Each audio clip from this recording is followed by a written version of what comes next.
कभी ऐसा महसूस हुआ है कि काम का तनाव हम पर इतना हावी हो गया है कि बस सब कुछ छोड़ देने का मन करता है? अच्छा, क्या हो अगर मैं कहूं कि इस मॉडर्न प्रॉब्लम का सल्यूशन हजारों साल पहले ही लिखा ला चुका है। आज हम कर्म की इसी कला को समझने की कोशिश करेंगे और देखेंगे कि ये प्राचीन ज्ञान हमारे काम करने के तरीकों को कैसे पूरी तरह से बदल सकता है।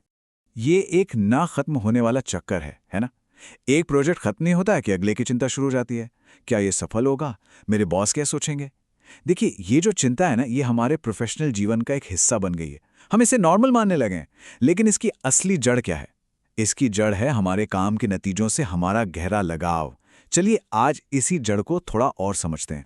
तो इसमें कोई हैरानी की बात नहीं है कि हम अपने ऑफिस और काम को अक्सर एक जंग के मैदान की तरह देखते हैं। लेकिन ये लड़ाई किसी और से नहीं, बल्कि हमारे अंदर ही चल रही होती है। ये एक अंदरूनी संघर्ष है जो हमें लगातार तनाव में रखता है। जरा सोचिए, आप एक बहुत बड़े प्रेजेंटेशन पर काम कर रहे हैं। आप चाहते हैं कि वो एकदम परफेक्ट हो, सब आपकी तारीफ करें। बस यहीं से तनाव शुरू होता है। इस तनाव का जो मेन सोर्स है वो है हमारे काम के फलों से हमारा लगाव, चाहे वो तारीफ हो, प्रमोशन हो या किसी प्रोजेक्ट की सफलता। हम नतीजों से इतने ज्यादा बन जाते हैं कि हम उस प्रक्रिया, उस काम को एंजॉय करना ही भूल जाते हैं और काम एक बोझ लगने लगता है।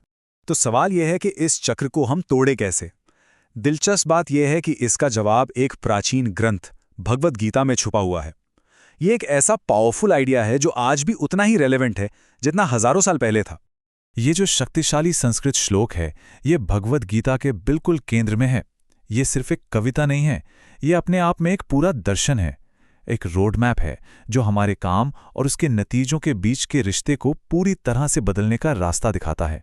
तो इसका असल में मतलब क्या है? बिल्कुल आसान शब्दों में ये कहता है, अपना बेस्ट एफर्ट करो लेकिन नतीजों की चिंता मत करो। आपका जो कंट्रोल है वो सिर्फ आपके कर्मों पर है, उनके फलों पर नहीं। ये एक क्रांतिकारी विचार है, खासकर आज की इस रिजल्ट ओरिएंटेड दुनिया में। चलिए अब इस गहरे विचार को अपनी रोजमर्रा की जिंदगी में, अपनी 9 to 5 की जॉब में उतार कर देखते हैं। ये सिर्फ एक अच्छा लगने वाला विचार नहीं है, बल्कि ये एक प्रैक्टिकल टूल है जो हमारे काम करने के तरीके में क्रांति ला सकता है। इसे एक आर्टिस्ट की तरह सोचिए। एक सच्चा आर्टिस्ट अपनी कला की क्वालिटी पर फोकस करता है, ना कि इस बात पर कि उसकी कितनी पेंटिंग्स बिकेंगी। कर्मयोग हमें यही सिखाता है। अपने काम में एक्सीलेंस हासिल करने पर ध्यान लगाओ, बिना सफलता या विफलता का बोझ उठाए। ये श्लोक एक और गहरी बात कहता है, कर्मों को ब्रह्म को अर्पित करना। आज के कॉन्टेक्स्ट में इसका मतलब है कि हम अपने काम को किसी बड़े मकसद के लिए डेडिकेट करें, शायद अपनी टीम की भलाई के लिए या अपनी कंपनी के मिशन के लिए। जब हम ऐसा करते हैं तो हम नतीजों से अपने पर्सनल अटैचमेंट को छोड़ देते हैं और अपने ईगो से फ्री हो जाते हैं। चलिए इसे एक उदाहरण से समझते हैं। आप एक प्रोजेक्ट पर काम कर रहे हैं। राजसिक अप्रोच होगी, मैं ये इसलिए कर रहा हूं ताकि मुझे प्रमोशन मिल सके। ये इच्छा से प्रेरित है। वहीं सात्विक अप्रोच होगी, मैं ये इसलिए कर रहा हूं क्योंकि ये टीम और प्रोजेक्ट के लिए सही काम है। ये कर्तव्य की भावना है।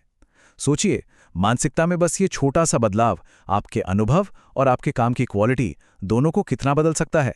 तो क्या इसका मतलब ये है कि हमें परवाह करना ही छोड़ देना चाहिए? नहीं, बिल्कुल नहीं। एक आम गलतफहमी ये है कि अटैचमेंट न होने का मतलब है कि हमें कोई फर्क ही नहीं पड़ता। लेकिन गीता साफ तौर पर कहती है कि कर्म करना जरूरी है। यहां बात कर्म को सही मानसिकता के साथ करने की है, पूरी तरह से फोकस्ड होकर, लेकिन परिणाम की चिंता किए बिना। ठीक है, फिलॉसफी तो बहुत हो गई, अब इसे असल जिंदगी में उतारते हैं। यहाँ कुछ बहुत ही सिंपल टूल्स हैं जिन्हें आप आज से ही अपनी कॉर्पोरेट लाइफ में इस्तेमाल करना शुरू कर सकते हैं। अपने दिन की शुरुआत इस सिंपल 3 स्टेप की प्रैक्टिस से करें। पहला, मन को शांत करें, इससे आपको एक क्लीन स्लेट मिलती है। दूसरा, एक इरादा सेट करें, यह आपको अपने असली मकसद की याद दिलाता है। और तीसरा, अपनी भूमिका को स्वधर्म यानी अपने व्यक्तिगत कर्तव्य के रूप में स्वीकार करें। इससे आपका काम एक बोझ के बजाय एक जिम्मेदारी जैसा महसूस होता है। यह आपके पूरे दिन के लिए एक पॉजिटिव टोन सेट कर सकता है। हम सब ऐसी मीटिंग्स में रहे हैं जो बहुत तनावपूर्ण होती हैं और बिना किसी नतीजे के खत्म हो जाती हैं। अक्सर ऐसा इसलिए होता है क्योंकि हर कोई एक स्पेसिफिक आउटकम के लिए लड़ रहा होता है। अगली बार किसी मीटिंग में जाने से पहले इस टेक्निक को आजमाएं। इस बात पर फोकस करें कि आप अपना बेस्ट कंट्रीब्यूशन कैसे दे सकते हैं, बजाय इसके कि नतीजा क्या निकलेगा। आप देखेंगे कि इससे न सिर्फ आपका तनाव कम होता है बल्कि मीटिंग भी ज़्यादा प्रोडक्टिव हो जाती है। हाँ, ईमेल जैसी छोटी चीज़ भी प्रैक्टिस का एक मौका हो सकती है। सेंड बटन दबाने से पहले बस एक पल रुककर इन सवालों के बारे में सोचें।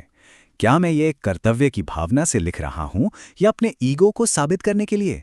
ये सिंपल सा पॉज हमें ज़्यादा माइंडफुल और कम तनाव के साथ कम्युनिकेट करने में मदद कर सकता है। देखिए, ये प्रैक्टिस लगातार करने की है। हर दिन के आखिर में बस एक पल के लिए सोचें, आज मैंने कहाँ लगाव के साथ काम किया और कहाँ मैंने सिर्फ कर्तव्य की भावना से काम किया। समय के साथ ये छोटा सा रिफ्लेक्शन आपकी अवेयरनेस बढ़ाएगा और धीरे धीरे आपकी मानसिकता को बदलने में मदद करेगा। तो इस सब का नतीजा क्या है? जब हम इस प्रैक्टिस को अपनी जिंदगी का हिस्सा बना लेते हैं तो हम एक मुक्त पेशेवर बन जाते हैं। इसका क्या मतलब है, आइए देखते हैं। याद है वो चिंता जिससे हमने शुरुआत की थी? अनासक्ति की ये प्रैक्टिस सीधे तौर पर उन्हीं चिंताओं का समाधान करती है। ये हमें कर्म के बंधन से मुक्त करती है, हमें शांति देती है और हमें सफलता और विफलता में संतुलित रहना सिखाती है। ये एक ऐसी अंदरूनी आज़ादी है जो बाहरी परिस्थितियों पर निर्भर नहीं करती। और आखिर में ये शक्तिशाली उदाहरण हमें याद दिलाता है कि ये सिर्फ तनाव कम करने के बारे में नहीं है, ये आत्म साक्षात्कार और परम स्वतंत्रता पाने का एक रास्ता है। जब हम बिना लगाव के काम करते हैं तो हम न केवल बेहतर प्रोफेशनल बनते हैं बल्कि हम अपने उच्चतम स्वरूप के और भी करीब आ जाते हैं। आज की ये पूरी चर्चा श्री स्वामी शिवानंद द्वारा रचित भगवद गीता पर आधारित थी, जिसे द डिवाइन लाइफ सोसाइटी ने प्रकाशित किया है। हम इस कालातीत ज्ञान को साझा करने के लिए उनके आभारी हैं। तो मैं आपको इसी सवाल के साथ छोड़ता हूं। आज ऐसा कौन सा एक काम है जिसे आप पूरी तरह से फोकस होकर परिणाम की परवाह किए बिना कर सकते हैं? ये एक ईमेल भेजने जितना छोटा काम भी हो सकता है। इसे आजमा कर देखिए और महसूस कीजिए